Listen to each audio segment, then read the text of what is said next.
आज का वीडियो आपके लिए, आपके फैमिली के लिए, आपके इमोशंस के लिए, आपकी इमोशनल हेल्थ के लिए, आपकी सोशल हेल्थ के लिए, आपकी लोगों को समझने की अंडरस्टैंडिंग के लिए और आपके बिहेवियर के लिए बहुत ही इम्पॉर्टेंट है।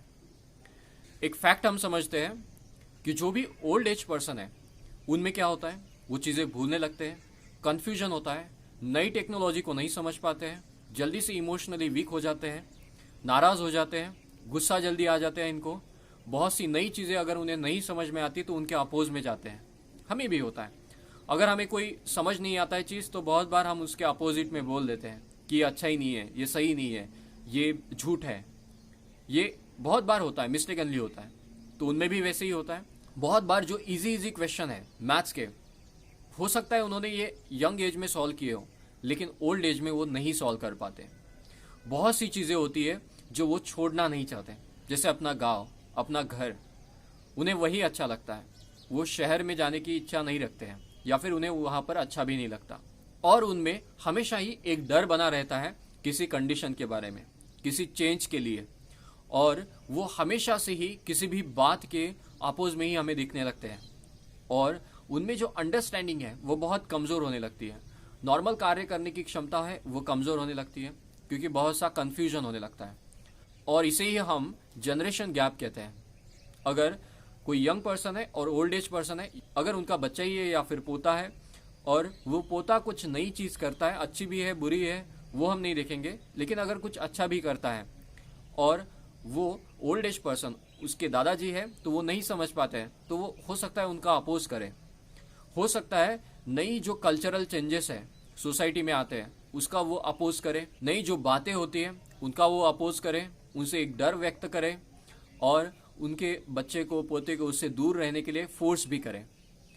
तो ये चीज़ें जो होती है इसे हम जनरेशन गैप कहते हैं। और बहुत बार इसमें यह होता है कि ओल्ड एज पर्सन को दुखी किया जाता है। अभी एक बात समझिए, एनाटॉमिकल चेंजेस क्या होते हैं ओल्ड एज में।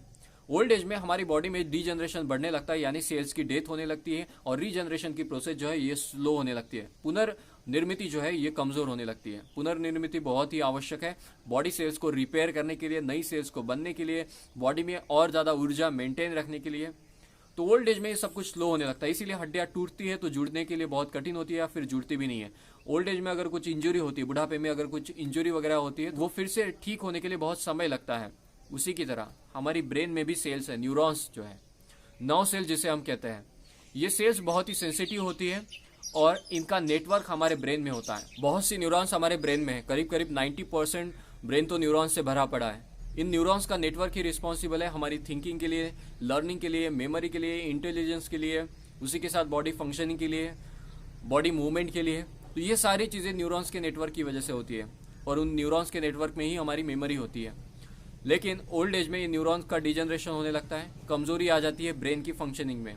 अगर ब्रेन प्रॉपरली फंक्शनिंग नहीं करता है, वहाँ पर न्यूरॉन्स का नेटवर्क ही नहीं है, तो वो नई चीज़ें कैसे कर पाएंगे, वो नई चीज़ों के बारे में कैसे बात कर पाएंगे। बहुत बार जिन चीज़ों के बारे में हमें समझ नहीं होती है तो हम उसके अपोज में बोल देते हैं कि ये चीज़ सही नहीं है, या फिर अगर हम कुछ चीज़ नहीं कर सकते तो उसके अपोज में हम चले जाते हैं। वैसे ही बुढ़ापे में होता है, उनका अपोज में जाना ये इमोशनल हेल्थ को कमज़ोर होने की एक लक्षण है।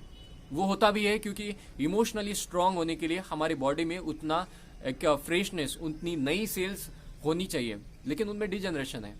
वो इमोशनली इतने स्ट्रांग नहीं हो सकते, वो सोशली इतने स्ट्रांग नहीं हो सकते, वो बातों को जल्दी से नहीं समझ सकते, वो नई चीज़ें नहीं सीख सकते। हो सकता है उन्होंने यंग एज में कुछ अच्छा किया हो, वो फिर से नहीं कर पाते, इसीलिए उनमें हमेशा डर बना रहता है, कन्फ्यूजन होने लगता है। जो बात आप उनको अभी बताएंगे वो तुरंत भूल भी जा सकते हैं। तो बहुत सी चीज़ें वो नहीं समझ पाते, उन्हें नई चीज़ों के बारे में डर होता है हमेशा, और इसीलिए एक जनरेशन गैप का नाम सामने आता है। ये जनरेशन गैप कहकर बहुत बार उन लोगों को दुखी किया जाता है। अपने ही लोग हैं और हमारा ही एक फ्यूचर है। ये जनरेशन गैप नहीं है, डिमेंशिया गैप है। ये जो लक्षण है ब्रेन की फंक्शनलिटी में डिस्टर्बेंस आना, इसे डिमेंशिया कहा जाता है, जो अल्जाइमर्स में भी होता है। ये डिमेंशिया जो है ये कंफ्यूजन होता है ब्रेन में, ब्रेन के एक दो फंक्शन कमजोर होने लगता है। तो ये जनरेशन गैप का इसे हम नाम दे देते हैं, लेकिन ये जनरेशन गैप नहीं है, ये डिमेंशिया गैप है। डिफरेंस बस इतना है कि जो ओल्ड एज पर्सन है उनको हो चुका है और आपको होने वाला है। डिमेंशिया मतलब वो बीमारी जिसमें ब्रेन की फंक्शनिंग, एक दो फंक्शनिंग कमज़ोर होने लगती है, ब्रेन में डिस्टर्बेंस आ जाता है, कन्फ्यूजन होने लगता है, बातों को नहीं समझ पाते, लर्निंग की कैपेसिटी कम हो जाती है, स्पीच कमज़ोर होने लगता है, बॉडी की मूवमेंट, फंक्शनिंग, इन पर कंट्रोल कम होने लगता है। तो इसीलिए किसी भी बात को जनरेशन गैप समझकर हम किसी को दुखी बिल्कुल नहीं कर सकते। मुझे आशा है आप इस बात को ज़रूर समझ चुके होंगे। मैं ये नहीं कहूँगा कि क्या क्या चीज़ें होती है, घर घर की बात है, सबको पता होती है। तो इसीलिए ओल्ड एज पर्सन का रिस्पेक्ट कीजिए, उनके डिमेंशिया का रिस्पेक्ट कीजिए। ये सभी लोगों में होता है, कुछ लोगों में कम होता है, कुछ लोगों में बहुत ज़्यादा होता है ओल्ड एज में। और जो ओल्ड एज पर्सन कहते हैं उनको सुनिए, अंडरस्टैंड कीजिए और उसके अकॉर्डिंग एक प्रेम से व्यवहार कीजिए। आपके समय के लिए धन्यवाद।